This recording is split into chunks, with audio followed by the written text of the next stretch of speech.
The sky is falling. The world is collapsing. And Jesus himself may be coming in the clouds this very minute to save us from our depraved humanity. There is no shortage of doom and gloom online. I have seen this type of thought process my entire career. Right now, with the banking crisis, it continues to go on, as it always has. Back in 2001, we had the giant tech crash. In 2008, we had the Great Recession. Now, during that time, what everybody was talking about was the VIX. It was the VIX, the VIX, the VIX, the VIX is up, the VIX is down, there's too much VIX. If you don't know who VIX is, no, it's not a deli down on the corner of New York Avenue. The VIX is a measure of volatility in markets and consumer behavior. Now, interestingly enough, these same people continue to talk about this for years and years and years and years, even though we had high upside and dramatic increases in wealth and growth over that time and since then. So in this video, I'm going to talk to you about what's really going on in the economy and if it is a wise idea or not to be buying a home anywhere in the United States in 2023. So without further delay, here we go.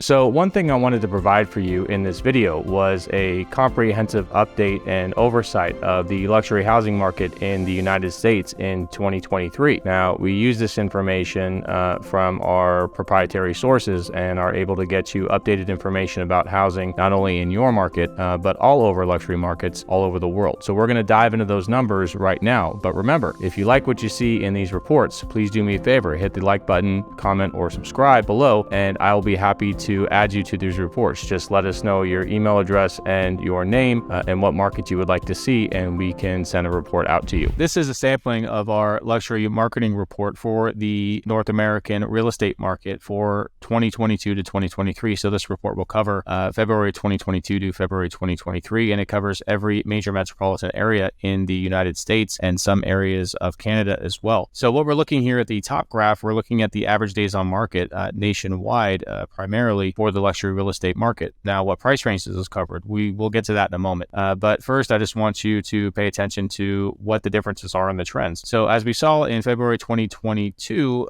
the pink areas are looking at attached properties and their average days on market nationwide, and the blue areas are looking at single family homes and their time on the market nationwide. So a year ago, attached homes were staying on for about 11 days and single family for 13. And in today's market at the end of February, attached homes were staying on the market for 28 days, and luxury properties that were single family were staying on the market for 40 days. Most importantly about this graph is going to be the second graph where it says price per square foot and the sales price versus the list price numbers here. So again, the pink is attached homes like condos and cooperatives. The blue is single family residential and ranch homes. So as you can see here that the price per square foot stayed pretty stable. Even with a rising interest rate environment, you did not see a big shift in property pricing. So its drop was roughly 1.38%. If I'm remembering my numbers correctly, about 1 to 1.5% is what we've seen in the luxury space nationwide. So all those doom and gloomers out there that are saying, hey, you know, the whole world is crashing, the numbers just don't reflect that. So to back up this data, we can look at a review of the key market differences from year over year. The median list price a year ago was $1.795 million, and in February 2023, it was $1.65 million. Over the year, there was 3,616 new listings, 4,572 properties sold. The median sales price dropped by about $18,725. The average days on markets went up roughly to 27 days, as I said, from 13 days, and the sales to list ratio was 41.94%, a drop. But as you can see, the market stayed pretty stable in the residential housing market for single family homes in the luxury space. For attached homes, year over year, we saw relatively stable numbers as well. We saw 807 new listings, 2,531 properties sold. The price actually went up in this market by $19,750. So condominiums and co-ops pricing went up as opposed to single family, which dropped slightly, but neither one is a significant difference.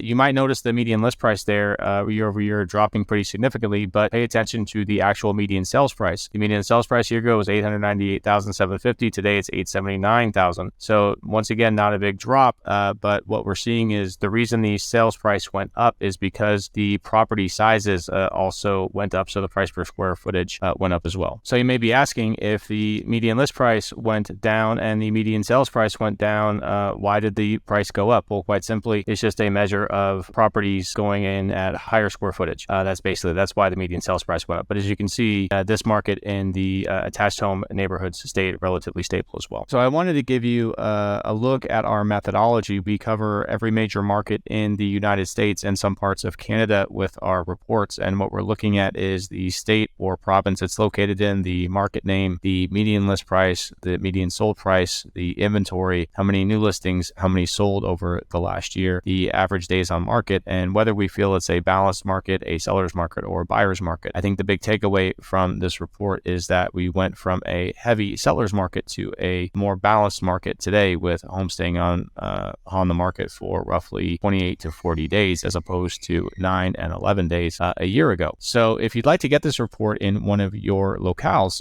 do me a favor, go ahead and hit the like button, drop a comment in there, or get a hold of us for a discovery meeting and we can learn more about you and your needs. Or if you just want the report, go ahead and get in contact with us and let us know your area, and our team will be happy to get you some information locally regarding the real estate areas you're interested in. So this is kind of a look inside our luxury market report for the month of March. So now we're going to get into the North Texas market, and we're going to look at if it's a good idea to buy or sell a luxury home in 2023 or not. So I want you to look at this area here, going specifically from Austin, Texas to Collin County, Texas. Now, Austin is pretty straightforward. This shows you the area of Austin. You now have Collin County. That is where Frisco and Plano are located, the primary areas. Obviously, Dallas. Here you have Denton County, the major city there being Denton, but also includes areas like Flower Mound and Copper Canyon, Bartonville, areas like that.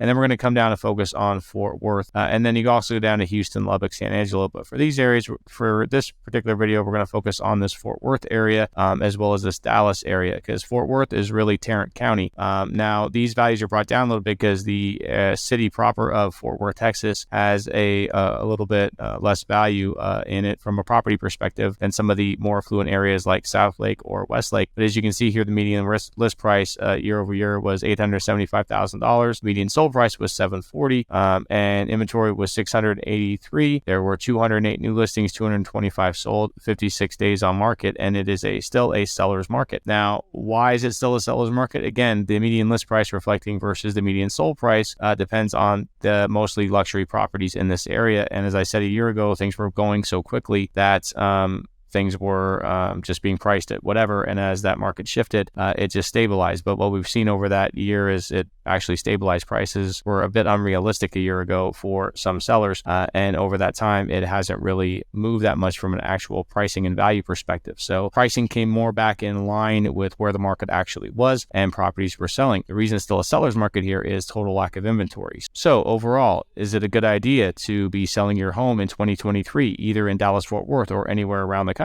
In my opinion, the answer is yes. It's an absolute fine time to go ahead and sell your home in 2023. Demand is still strong. Pricing has been very stable. It's going to remain stable, and it's seen the absorption of interest rate rises of upwards of 3 to 3.5%. If you can see an absorption of interest rate rises of 3 to 3.5% nationwide in a luxury space, it should be also very simply absorbed in the lower levels as well. So most of the people out there are screaming that there's going to be a huge market crash. You can't have a market crash if there's no supply. That's how supply and demand works. So it's a great time to go ahead and sell your home in 2023 or purchase another one. Don't be scared, and take care of the needs for you and your family. So there you have it. That is our luxury housing market report update for March of 2023. As you can see, pricing and stability is pretty good in the markets right now. Now, I know people are freaking out about the current banking issues. However, we will be doing another short video on that coming up very soon to give some clarity to the banking area. I spent 20 years of my life in the investment and wealth management banking arenas. I was an executive at the oldest and largest wealth management and banking institution in the entire world. I hold an MBA and an undergrad in economic history, so I'm pretty competent when it comes to these matters. I will say that much of what is online, especially on YouTube, with a lot of the talking head videos, including this one, obviously, is quite overblown. So I'd like to add some perspective to that as we move forward. But without further delay here, once again, I want to thank you for coming to our channel. If you found value with what you've heard, please do me a favor, hit the like, comment, and subscribe. subscribe button. If you're looking for properties in the Dallas-Fort Worth Metroplex, please do me a favor, book a call with me. You can hit the button below and you can book a call with me directly. I'd be happy to help you out and go through our discovery process with you. During our discovery process, what we're looking to help you with is determining what areas are best suited for your lifestyle, what architecture you're looking for, financing arrangements, and just helping you navigate this process in the simplest and less stressful way possible. So if that sounds good to you, book an appointment, hit the like button, comment, and subscribe below. I will see you next time. I hope you all have a great night and you all stay safe out there. Talk to you soon.